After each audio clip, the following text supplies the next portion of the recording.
Hello, and welcome to Western Civ, episode 266, Copernicus Part 3.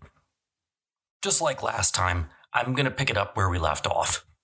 In 1531, Copernicus was living as a church canon and carefully watching the stars. But that year, events in his personal life started to interfere with astronomy. Up to this point, Copernicus's career had been nothing less than exemplary. He had served his uncle faithfully. He was the resident doctor. For 5 years, he administered to the chapter important and productive lands around the Oetzten Castle. But in 1531, Copernicus's personal life began to come under closer scrutiny. Frankly, had Copernicus lived in 1431, or even the year 1500, I doubt anyone would have cared that he was living with a woman. Technically, Copernicus was a minor member of the clergy and was supposed to be celibate. But the problem is, Copernicus didn't live in 1431 or 1500. He was living with a woman, which was against the rules, and he lived in 1531. And in 1517, Martin Luther had started the Protestant Reformation. Luther had effectively opened the floodgates. Centuries of criticism and complaints against the Roman Catholic Church came pouring out of seemingly every parish in Europe. For the bishop, clergy, and citizens of Warmia, the Reformation manifested itself early. After the hostilities between the Teutonic Knights and Warmia, allied with Poland, ended, but while the peace was very fragile, the Grand Master of the Teutonic Order traveled to Nuremberg in 1522. While there, he met Andreas Osiander, a Lutheran reformer who will actually later on play a very different role in Copernicus's story. Osiander was a zealot for the Lutheran cause, and he converted the Grand Master of the Teutonic Order to Lutheranism, though the conversion would not be official for a few years. The Grand Master then returned to his castle and reluctantly decided he could not afford a resumption of hostilities against Warmia and Poland. Thus, he sought a final peace. The Treaty of Krakow was signed in 1525. The agreement forced the Teutonic Order and its knights to come more firmly under the control of Poland, which was certainly welcome news everywhere across Warmia and especially in still smoldering Fromberg. Just 4 months later, though, the Grand Master announced he was a Lutheran. In December, he issued a church ordinance that converted his entire principality to Lutheranism. And this was not welcome news in Warmian towns. Teutonic Prussia now became a dukedom, Ducal Prussia, and Grand Master, whose name was Albert, was now Albert, the Duke of Prussia. This meant Warmia's longtime nemesis, a territory that basically surrounded the small bishopric, was the first government larger than a city itself to declare itself officially Lutheran.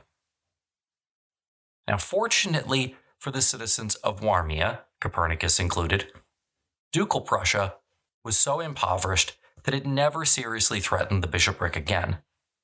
That being said, the conversion of a reasonably sized kingdom was alarming news for the bishop, and also for the super-Catholic King of Poland. Now, the events in Ducal Prussia did not go unnoticed in Warmia. The bishop, Ferber, issued an order expelling all Lutherans from Warmia in 1526, trying to get ahead of matters. Things didn't get better. By 1531, the growing Protestant movement in Germany founded the Schmalkaldic League, an alliance that made religious war a definite possibility. Suddenly, everyone was very nervous again. Should religious war break out, Warmia seemed like an obvious first target. For his part, Copernicus tried to remain aloof. His personality, to an extent, made that easy. Copernicus seems to have been a loner. He seems to have genuinely enjoyed isolation. He was quiet and introspective. In fact, one of his friends openly worried that Copernicus would die alone. Why he was like that remains a matter of some debate. Certainly, he suffered through a series of personal losses that might have given anyone a reason to cut ties with the outside world. His uncle and benefactor had died in 1512. His older brother died in 1518. Andreas had only been 2 years older than Nicholas, and by all accounts, the two were extremely close. Whether these deaths made Copernicus a recluse or simply added fuel to the fire, we will probably never know. Certainly, these deaths seem to have darkened Nicholas's demeanor. Ironically, just as Copernicus was pulling away, the 1530s brought a certain amount of recognition to his astronomical work. In 1533, a friend of Copernicus wrote to a man in Verona, claiming to include with his letter an almanac written by Dr. Nicholas Copernicus. This is not likely. We don't think Copernicus actually wrote an almanac. More likely was that the letter contained a printed table of planetary positions, written by Copernicus. These were oftentimes used for calendars and for astrology. Regardless, this is one of the first written confirmations of Copernicus's continued work. Later letters illustrate that Copernicus's work was, in the mid-1530s, being debated as far away as Rome, and that by 1536, frankly, he had largely completed his major work on the revolutions of the heavenly bodies. In 1537, Maurice Ferber, the Bishop of Warmia, passed away. On July 1st, 1537, the cathedral canon issued the following announcement. Quote, "The chapter of Warmia notifies through a mandate to the bishop's office holders that because of the death of Maurice Ferber, Bishop of Warmia, on July 1st, 1537, it has taken over complete authority for the Warmian lands until the election of his successor. It has delegated to Lidzbark as its plenipotentiary administrators and legal advisors Nicholas Copernicus and Felix Reich, canons of Warmia, to prepare there a list of the late bishop's things and things belonging to the bishopric, and for them to take care of the affairs of the castles, towns, office holders, and subjects of the bishop. The chapter calls for the manifestation of obedience to its delegates." End quote.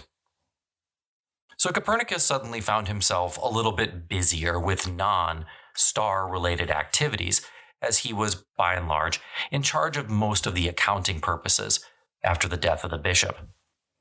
Now, there wasn't any reason to suspect initially that a change at the top would be problematic for Nicholas Copernicus. The new bishop was a man named Johannes Rheticus.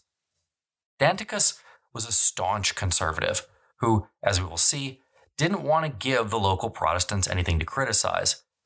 And here's where Luther becomes important in Copernicus's story. Had the Protestant Reformation not taken place, it's not particularly likely that anybody would have found cause to pick on Copernicus for living with a woman. A lot of clergy members did. He was a low-level clergy officer, simply a member of the canon. In other words, he wasn't going to be applying for pope anytime soon. But the reality was, the Protestant Reformation did change things. Suddenly, the Catholic Church found itself the subject of tons of criticism. And it became, and many of its officials, including Rheticus, became really focused, in fact, almost hyper-focused on making sure there weren't any moral issues that the Protestants could point out, which means he's going to have to come down hard on Copernicus. By the summer of 1538, Rheticus was effectively in command, and the transition of power was complete. Almost precisely 1 year after he boarded his coach to make the solemn journey to Lidzbark to collect the body of the deceased Maurice Ferber, the previous bishop, Copernicus, accompanied again by Felix Reich, was returning to Lidzbark, but this time to celebrate. Johannes Rheticus was prepared to perform the final ritual required to seal his ascension to the bishopric of Warmia, an official tour of a select number of towns in the realm. At each stop, the merchants and artisans, burghers and gentry, the various town officials, and the peasants from the surrounding countryside were to display their respect for the new sovereign by solemnly reciting an oath of allegiance. Remember, the bishop in Warmia was effectively both the religious and secular leader. 2 canons from the chapter had already formally elected him the previous September, and they were to accompany him. Copernicus and Reich had been chosen, probably for the same reason that they were dispatched to secure the body of Ferber and all of the church property the year before.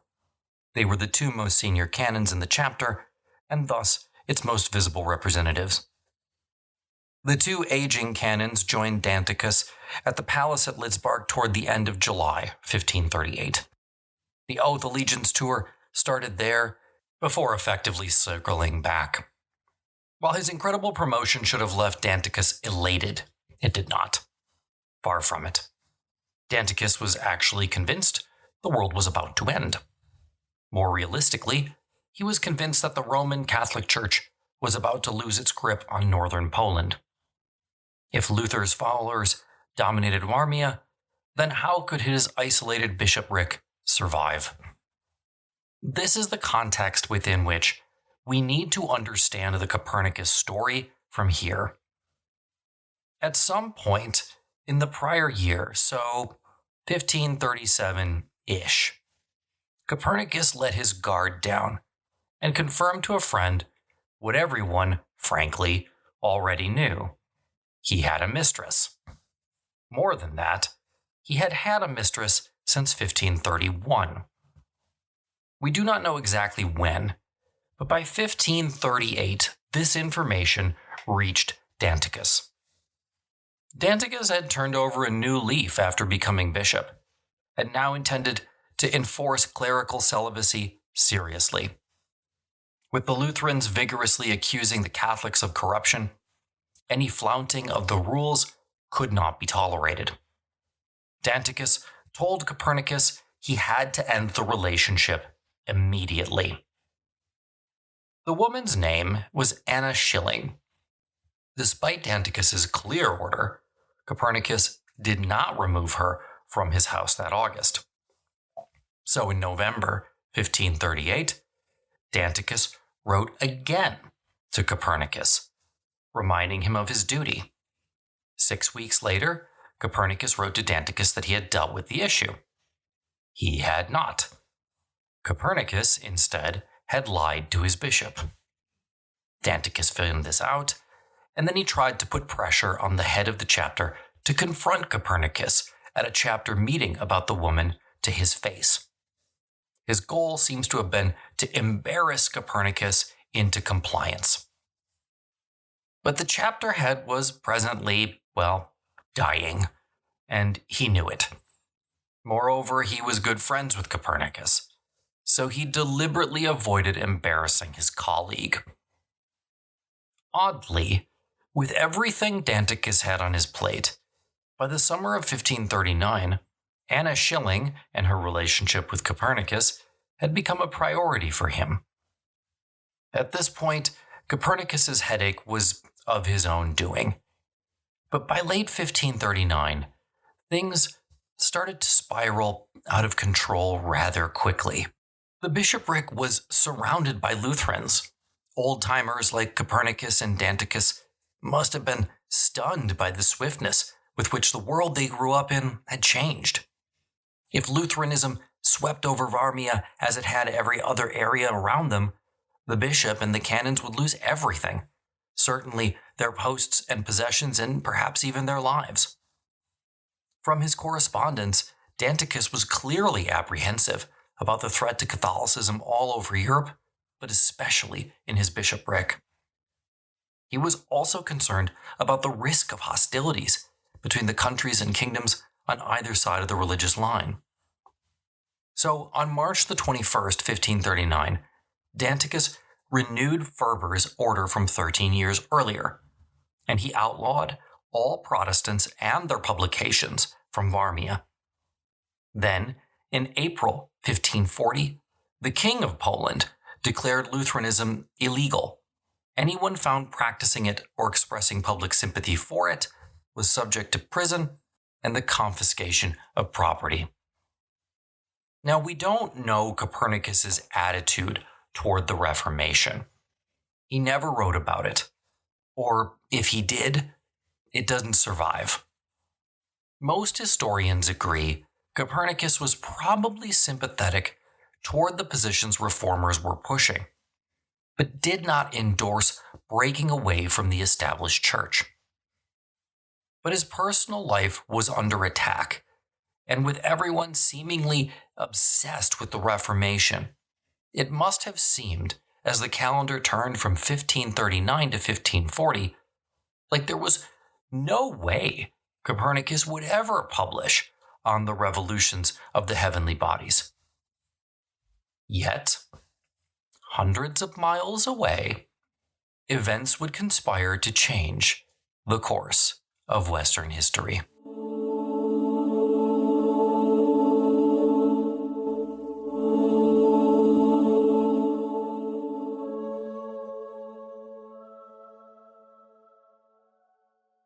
A few weeks after the August 1538 tour of Warmia, during which Rheticus first learned about Copernicus's mistress and ordered him to break off the relationship, Copernicus was back in Frombork, trying to figure out what to do about Anna Schilling. One day during this anxious period for Copernicus, another mathematician sat 300 miles away in a whitewashed, deliberately plain foyer of a spacious new house, anticipating an uncomfortable conversation with his superior. This conversation would begin a chain of events that would change Western culture forever. The other mathematician was named George Joachim Rheticus. He was only 24 years old, yet already a mathematics professor at the University of Wittenberg, one of the premier universities in Europe, and of course, the heart of the Lutheran movement. He was actually there, waiting to meet with the head of the university, a man by the name of Philip Melanchthon, who we all know. While the Reformation had made significant progress by 1538, affairs remained tenuous. There was a growing fear in 1538 and 1539 that war between Protestant and Catholic Europe was imminent. But it wasn't geopolitics that prompted Melanchthon to call on Rheticus that September. It was a personal matter. Melanchthon informed Rheticus that, as rector of the university, he was giving him, his youngest professor, a leave of absence from his teaching duties. He was to depart from Wittenberg immediately. Specifically, Melanchthon was sending Rheticus off to study with several of the most learned scholars in Europe. Philip had made arrangements for Rheticus to begin his leave in Nuremberg, where he would study with a close and talented friend, Johann Schooner. Schooner would then introduce him to others. That Rheticus had come so far at such a young age was remarkable. When he was only 14 years old, his father had been executed in his hometown. Rheticus's father, a man named George Isserin, had been the doctor of the previous 15 years for the small town of Feldrich in the province of Vorarlberg, part of the Holy Roman Empire, which today is in Western Austria. His father was a town leader, serving on several civic boards, and he had treated nearly every citizen at one time or another. Yet something happened in 1528. The court records are confusing. He was condemned for something, either sorcery or theft, and those two generally don't have anything to do with one another. What is not obscure is what happened on the day the executioner came to Feldrich. In Wollenberg, the method of execution in the 16th century was beheading by sword. Rheticus's father was unceremoniously led up several steps to a raised wooden platform and then forced to kneel. With no fanfare, the experienced executioner raised his sword and let fly a vicious swing, severing Rheticus's father's head from his body in one blow. The teenage Rheticus probably didn't witness the horror, but he certainly lived through the shock of his father's arrest and then public humiliation following the execution.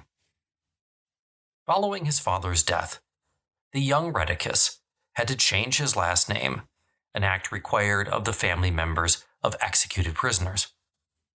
He eventually chose Van Lauken Rheticus, Van Lauken being a German version of his mother's maiden name, and Rheticus being a Latinized form of the ancient name of the region that housed the town he lived in, which is called Rhetia. After the decapitation of his father, Rheticus, his mother, and his sister were allowed to remain in Feldkirch. It does not appear that they were prevented from taking part in the social conventions of the town.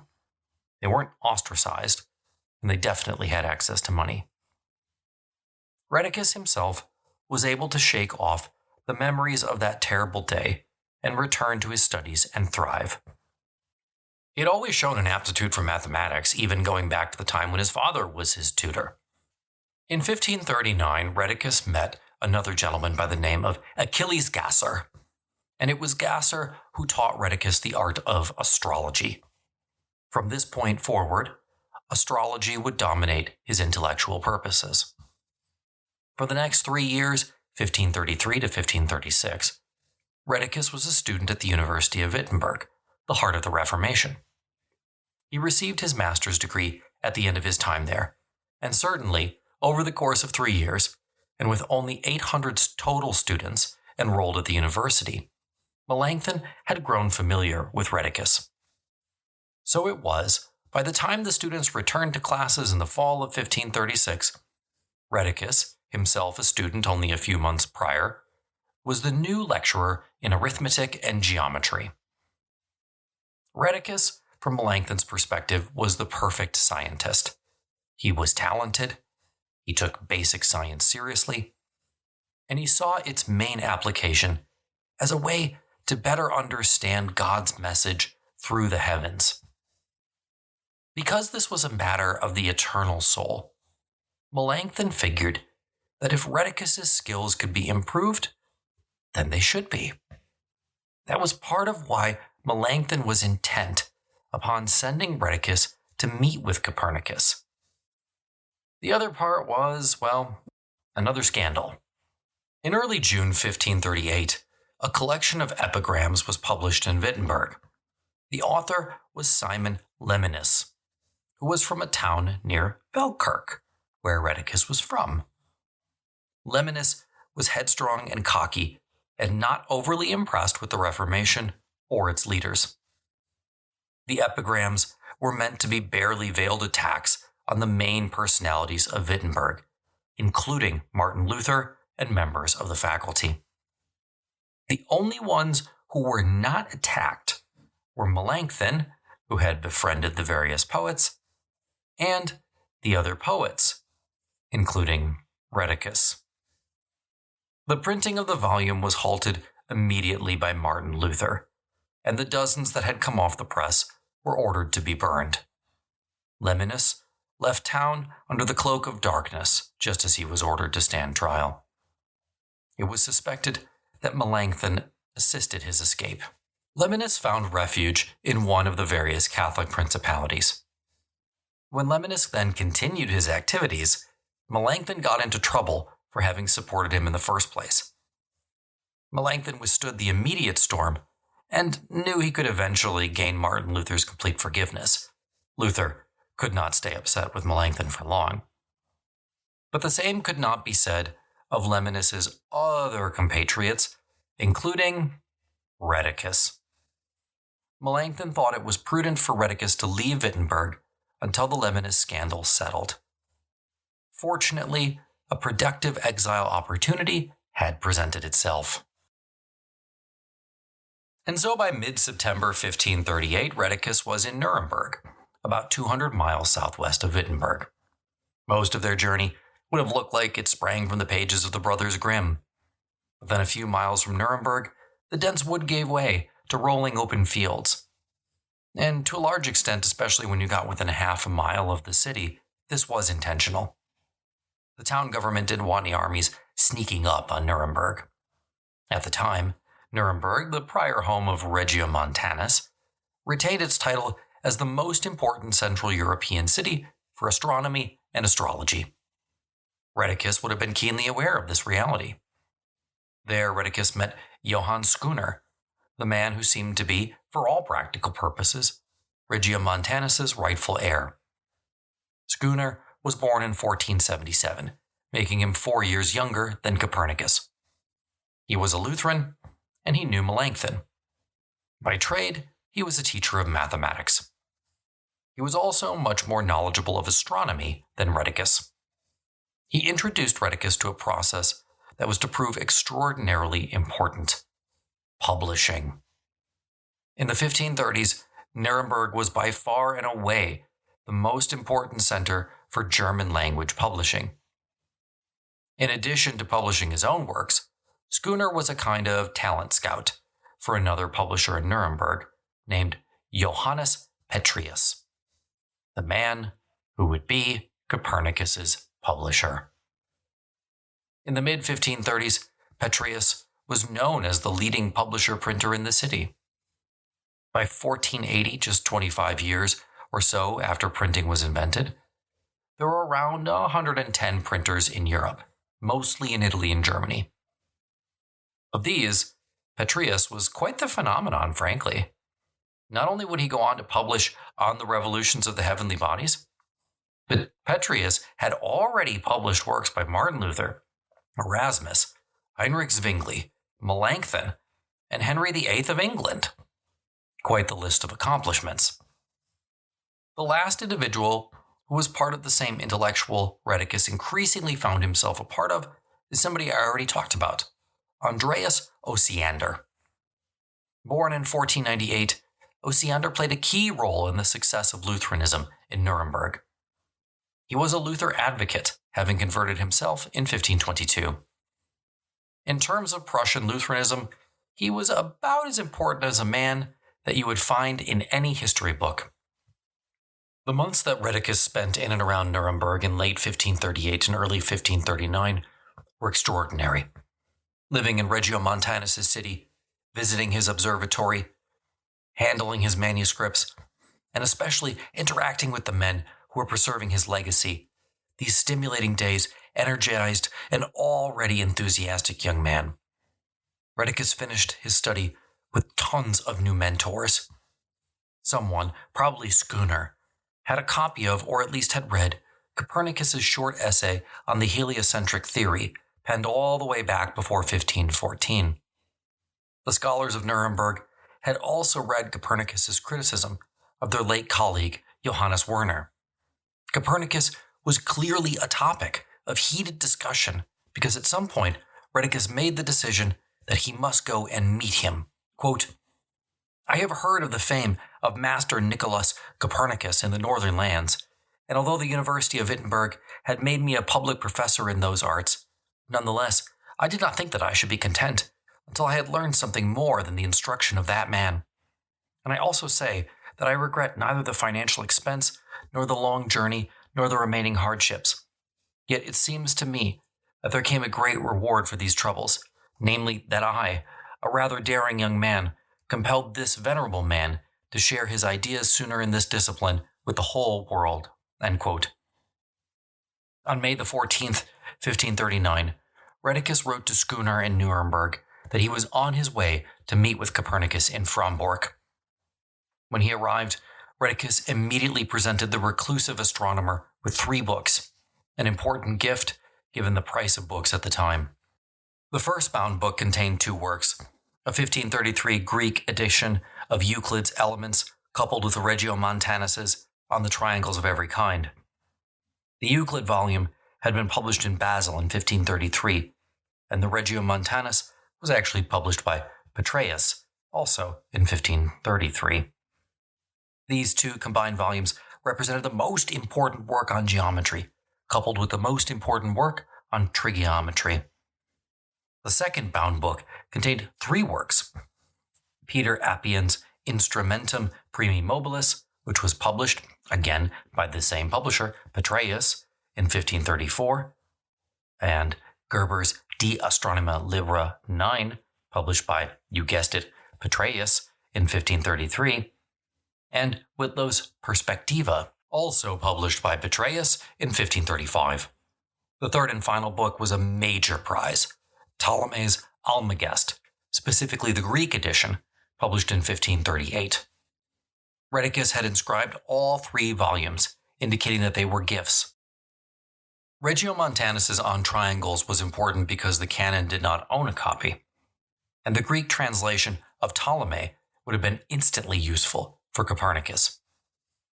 Copernicus's personal library was actually quite small. He might have borrowed some volumes from colleagues that we don't know about, but regardless, it's interesting because he had plenty of money to purchase books. He just apparently chose not to. As a fellow astronomer, Rheticus would have realized that the catwalk on the ramparts along the cathedral was not wide enough for astronomical observations or instruments. Even more problematic was the wind, which would have made careful use of delicate instruments impossible. The cathedral courtyard was also unworkable for observations because of the high walls surrounding it. Instead, Copernicus had built a simple patio near his house more than 25 years earlier, and this was where he formerly observed the heavens. In the winter of 1513, Copernicus had bought 800 bricks and a barrel of chlorinated lime from the cathedral's brickyard and limehouse, likely the raw materials for the patio. Copernicus did this groundbreaking work with shockingly primitive instruments. Mostly, he used what was called a triquentrum. Triquentrum, fun word. It consists of 3, obviously, wooden components. An upright pole, about 12 feet tall, a second piece hinged to the pole that had 2 sights on it, kind of like a gun barrel, I suppose, and was used to find the planet or star to be observed, and a third piece that measured angles. Years later, one of Copernicus's greatest admirers, Tycho Brahe, sent his assistant to Fromberg to purchase his old triquentrum so that he could better understand how Copernicus went about his observations. Back in Denmark, and working with this tool, Brahe was incredulous. He wrote that the eyepiece was so imprecise that, quote, an error of several minutes can occur. Hence, is it a wonder how not only Copernicus but also the ancients, who used such eyepieces, could have attained any precision, or even anything else that was in perfect order, end quote. The second instrument that Copernicus used was a quadrant, which he later described in great lengths in the Revolutions. A quadrant looks a lot like a sundial mounted on a wall. Its vertical base was large, at a radius of at least 5 or 6 square feet. It was used to note the summer and winter solstices more than anything else. And his last instrument was a spherical astrolabe. Astrolabes consisted of circles made of brass. It was used to chart heavenly bodies by determining their celestial latitude and longitude.